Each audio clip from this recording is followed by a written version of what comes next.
Hey guys, and welcome back to our channel How to Guide. In this tutorial, we are gonna look at how to disable the friend request in line. Now let us begin. Initially what you guys have to do is simply go to settings. The button's at the top right, click on it right now. Once you guys do that, you will be in the settings page. Initially what you guys have to do is simply go to privacy. In the personal info section, you will see the privacy button. Click on it, and from here all you guys have to do is disable this button that says allow others to add me by ID. Simply toggle off this button, and once you've done that, once again scroll down in the settings option till you see something called as friends.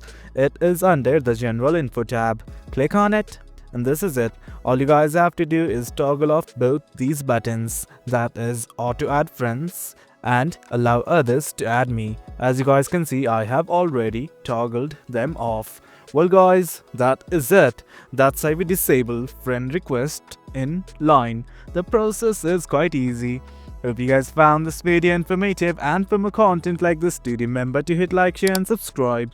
Your support fuels us. Until next time, thank you.